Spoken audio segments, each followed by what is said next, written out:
On this Thursday night, suspended, India hits pause on handing out new visas to Canadians. It will be troublesome for us. The Ontario Premier's astonishing U-turn on the Greenbelt. I'm very, very sorry. What happens now? A Global News exclusive, the RCMP investigation into a Canadian man's death in BC, what the Chinese dissident once ominously told a friend. And one couple's dearly held treasures now up for auction.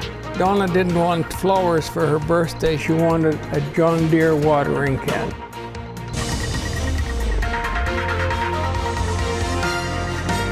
Global National with Donna Friesen. Good evening and thanks for joining us. The rift between India and Canada is growing much deeper. India has suspended all visa services for Canadians trying to travel to that country, and the Canadian government is reducing staff levels at its diplomatic missions in India. Prime Minister Justin Trudeau is not backing down from his assertion there are credible allegations of a potential link between Indian government agents and the killing of Sikh leader Hardeep Singh Nijjar in June. I can assure you the decision to share these allegations on the floor of the House of Commons Monday morning was not done lightly. It was done with, or Monday afternoon, was done with the utmost seriousness. Trudeau is calling on the government of India to help get to the truth of the matter, though India has called the allegation absurd. We have complete coverage tonight, including how this affects Canadians trying to get a visa to India. We begin tonight with Touria Izri. Canadian citizens waiting for Indian visas are not going anywhere. A little bit scared. I don't know why they are creating this. Maybe it will be troublesome for us only. The agency that processes applications has suspended services in Canada until further notice. It's part of a spiraling diplomatic dispute between Ottawa and Delhi over the killing of Hardeep Singh Nijjar. India vehemently denies it had anything to do with the Canadian citizen's murder and says the allegation is damaging Canada's international reputation. Any country that needs to look at this, I think it is Canada and its growing reputation as a place, as a safe haven for terrorists, for extremists, and for organized crime. The Canadian government is standing by the claim and has started pulling diplomats out of India after they received threats on social media. We are going to continue to do the work necessary to keep Canadians safe and to uphold our values. My advice would be to be very careful and deliberate in the next steps. This former foreign policy advisor to Prime Minister Justin Trudeau says there's a reason India is retaliating with visas. This was for them an easy step that they could take as they looked at the toolkit that they had at their disposal to dig in even deeper. It also has the potential to put domestic pressure on Trudeau. Of course, there's a very large Indian diaspora here. It's growing. It's the fastest growing sector of new immigrants in Canada. Prime Minister Justin Trudeau would not answer when asked whether Canada plans to retaliate with its own visa suspension for Indian citizens planning to come here. I'm Farah Nasser in Toronto. India's decision to halt visas has hit Indian-born Canadians the hardest. Many now cut off from loved ones back home. You're not going to get the visa? I have a ticket. I have a ticket already. Shocked and suddenly shut out. I have family. I have a whole family. I'm the only one here. Beneath Tanushri Bashui's frustration is grief. My husband just passed away. I'm taking his ashes. And India is to be his final resting place.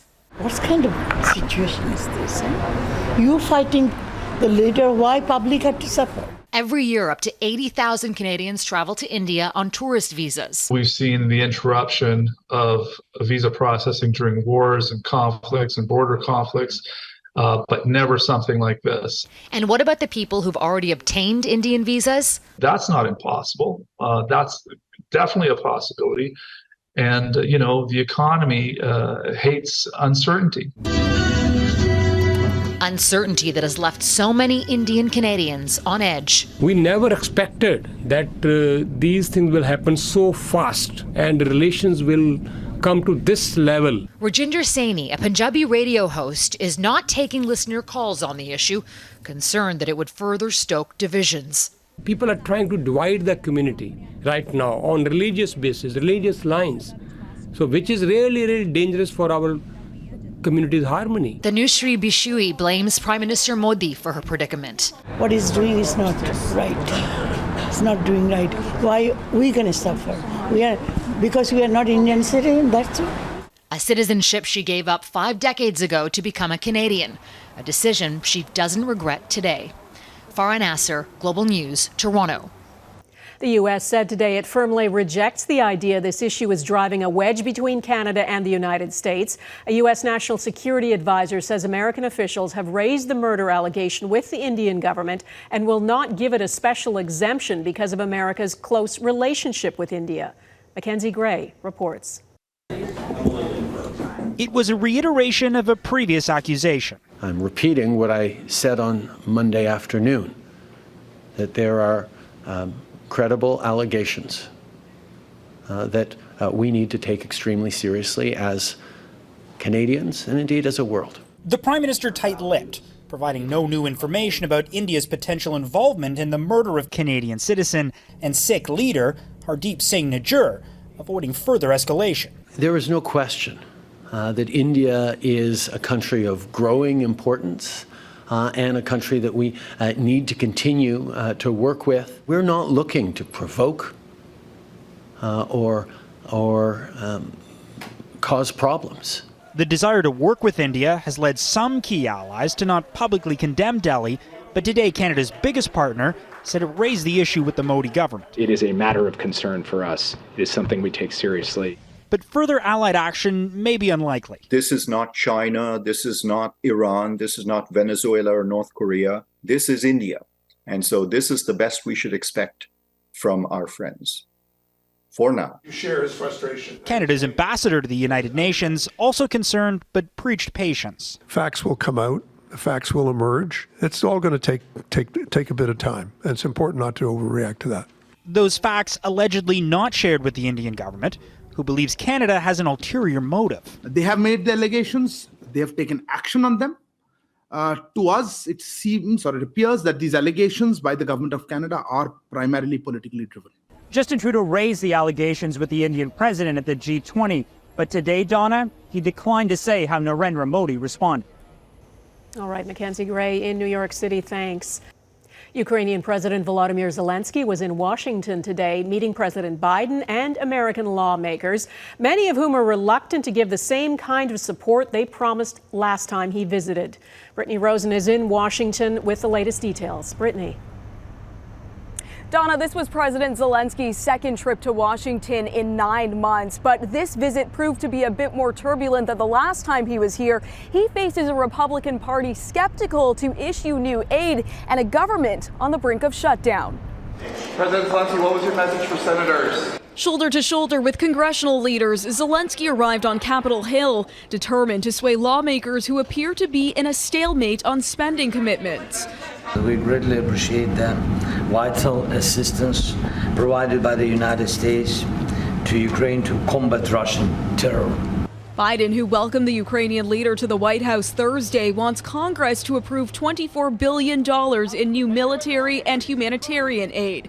But that money is being stifled by a handful of House Republicans. We're very concerned about accountability. Now, you've got to understand, when we provide resources, we don't send cash. Other Republicans say support for Ukraine is paramount. If you let Putin get away with this, you better get ready to fight China and Taiwan. Hours before Zelensky's Washington appearance, Russia launched a barrage of missile strikes on energy facilities in Ukraine. Since the start of the war, the U.S. has committed the most funding of any country, with aid topping $112 billion. President Biden will announce a new package of military assistance today that includes significant air defense capabilities to help Ukraine protect its people. No nation can be truly secure in the world if, in fact, we don't stand up and defend the freedom of Ukraine. While additional cash is crucial to sustaining Ukraine's counteroffensive against Russia, experts say pulling back funding would not guarantee Russia the upper hand on the battlefield. This would all be good news for Vladimir Putin, but I'm not so sure that he's in a position to exploit it. because of the massive manpower shortages that the Russian army continues to be faced with. From here, Zelenskyy will head north, where he is expected to make stops in Ottawa and Toronto. Donna? Brittany Rosen in Washington, thanks. I made a promise to you that I wouldn't touch the Greenbelt. I broke that promise. And for that, I am very, very sorry. I pride myself on keeping our promises. A stunning U-turn from Ontario's Premier today. Doug Ford is reversing his government's decision to remove protected land from the Greenbelt around Toronto. For months, he has staunchly defended the plan to carve out land for developers, but Ford now says there was too much room for some people to benefit over others and for Ontarians to question his motives. Colin DeMello has covered this controversy right from the start. Colin, what finally made Premier Ford completely switch gears? Well, Donna, Premier Doug Ford came here to Niagara Falls to hold a caucus retreat, and that's where he seems to have realized that the Greenbelt gamble was not going to pay off. Those caucus members and cabinet members told the Premier that they'd been hearing severe blowback from right across the province.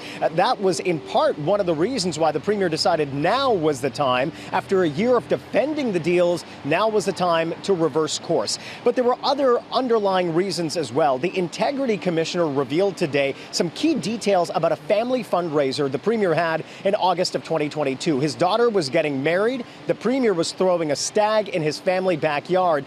Developers were invited. They paid $150 per ticket to attend the stag and do, and that money would have gone to the Premier's family, his daughter, to pay for her wedding. The Premier was asked about that today and about whether that money made it into his family's pocket. I've never taken a penny from absolutely anyone. I've never even expensed a hamburger or a chocolate bar, nothing, ever. I pay out of my own pocket. No one can influence me, simple as that. Colin, he's now admitted this was a mistake. He said sorry. Is that the end of it? No, it's far from over. Remember that the RCMP has launched some kind of a preliminary investigation looking into whether developers were given insider access, whether there was any money that changed hands, and how the process was allowed to be, in the words of the opposition, corrupted to the degree that developers had direct influence over lands being removed from the Greenbelt. Remember, at the end of all of this, the lands that were removed, 15 parcels, the value rose, according to Ontario's Auditor General, by $8.3 billion. And that is at the heart of this entire scandal. So for the government, this is far from over. Donna. All right. Colin DeMello in Niagara Falls. Thank you. Rupert Murdoch once said he would never retire. Now at the age of 92, he seems to have changed his mind. Some personal news to share with you this morning. Our boss, Rupert Murdoch, is transitioning from chair of our parent company, Fox Corporation. After 7 decades building a media empire, the 92-year-old billionaire will transition to chairman emeritus. His son, Lachlan Murdoch, will become sole chair and CEO, though he says his father will continue to provide valued counsel to both companies. Fox News has profoundly influenced television news and politics since its start in 1996, and Murdoch is both loved and loathed and has been demonized as a puppet master who would pull the strings of politicians behind the scenes. To quit or not quit, the Canada Pension Plan coming up, what Alberta is debating, and the money at stake.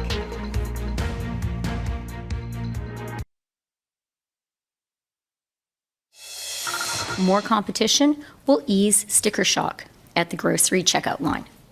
Eliminating the GST will get more housing built faster.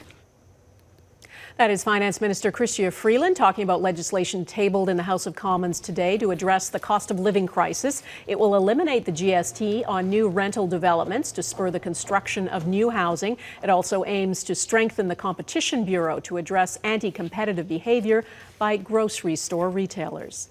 As the Alberta government mulls exiting the Canada Pension Plan in favor of creating its own, the province has released a new report detailing how much money it says it would be entitled to if it does. Alberta is the economic engine of Canada, and our young population, our nation-leading employment rate, and higher pensionable earnings means that we're providing an outsized contribution to CPP. According to the independent report, the province would be entitled to $334 billion by 2027 if it leaves the CPP. That's more than half of what the national pension pool is worth. The report estimates an Alberta pension plan could cost up to $2.2 billion to set up, but could save $5 billion a year in premiums. The idea is still in its early stages. The government says it will consult Albertans and potentially hold a referendum. Still ahead, the RCMP investigates China's alleged role in the death of a BC man.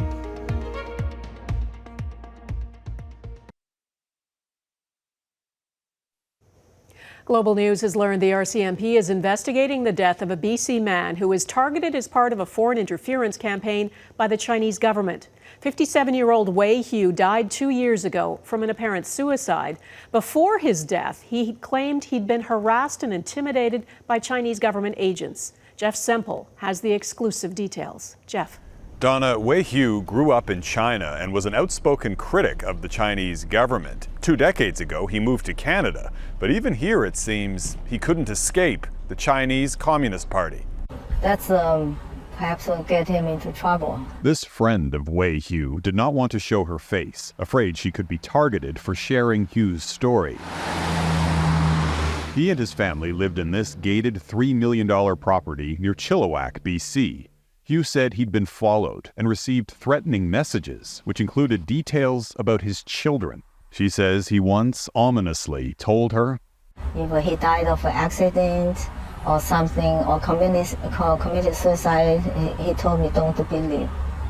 That's what he told me. Then in July 2021, Hu died, an apparent death by suicide. The RCMP has now launched a national security investigation into his death, a highly unusual move, after a witness told police Hu had complained Chinese government agents were harassing him. I don't believe he's a person who easily committed suicide. If he believes what he's doing is right, why he suddenly committed suicide? Back in 2015, the Chinese government issued an Interpol red notice for Hu's arrest, demanding he return to China, part of Beijing's sweeping crackdown on supposed financial criminals living abroad, called Operation Fox Hunt. So sometimes these fox hunt efforts are really tied to political considerations. This former intelligence analyst says Operation Fox Hunt has been used to track down and repatriate Chinese dissidents. U.S. authorities recently convicted 3 men, including a former New York police officer, for trying to coerce a local couple to return to China as part of Operation Fox Hunt. In another case, the victim was allegedly offered a choice. The target had 2 options: return to China promptly or commit suicide. Chinese agents have a history of taunting fox hunt targets to end their lives, says Dennis Molinaro. It's a way that the PRC is, in essence, exporting repression. One of Hu's former business associates, fellow Chinese-Canadian Wang Qingwei, was also targeted by fox hunt with an Interpol red notice.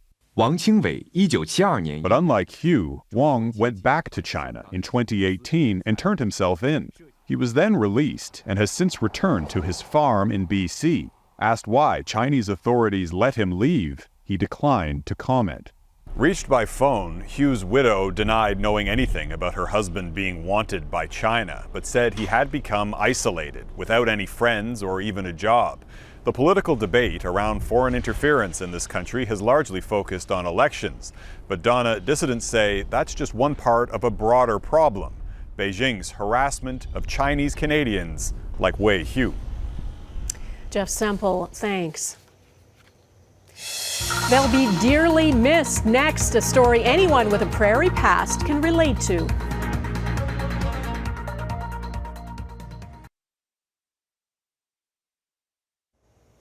It's hard to know what exactly drives people to collect stuff. Odds are, if you go to a farm on the Canadian prairies, you'll almost certainly find a couple of miniature John Deere tractors. The merchandise has been popular for decades, and one couple in Strathmore, Alberta, could never seem to resist buying just one more thing.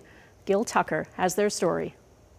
One of my favorite tractors. And there are a lot of them to choose from here. Special, the 175th anniversary, gold tractor for it. Dan Sept and his cherished John Deere collectibles. Here we have some pedal tractors. Dan's wife Donna has also been snapping them up. Each doll has a tractor to go with them. We have the John Deere teddies. We have truck banks. I bought lots of these because, oh, that looks neat in our collection. And our basement got full. So now they're selling them all off. A ceiling fan for you. More than 500 items. Cows on John Deere products. A collection they've been building for the past half-century. 4 plates, 4 cups. On the block in an online auction. It's very impressive. You know, it's not something that you can just walk into a store and buy a collection like this. Dan had an in. I've worked on every one of these tractors in my time. A John Deere employee for 61 years. I started in 1953. I was 13 years old. A farm boy in southern Saskatchewan. Worked weekends. Eventually working his way up to owning a dealership. He loved John Deere. A treasure trove of memories. Oh, the cookie jar. No cookies. All of it dear to their hearts. Donna didn't want flowers for her birthday. She wanted a John Deere watering can. Hoping it'll add up to more than $50,000 in sales. Kids, they can wear them. Saying goodbye to decades of family fun. Remote tractor. Donna bought it for me for Christmas. I had trouble operating it, but the grandkids seem to be able to operate it very well. Gil Tucker, Global News. That is Global National for this Thursday. I'm Donna Friesen. Tonight's Your Canada is St. John's, Newfoundland and Labrador. We'd love to see Your Canada. Please email it to viewers@globalnational.com. And thanks for watching. Hope to see you here again tomorrow. Bye-bye.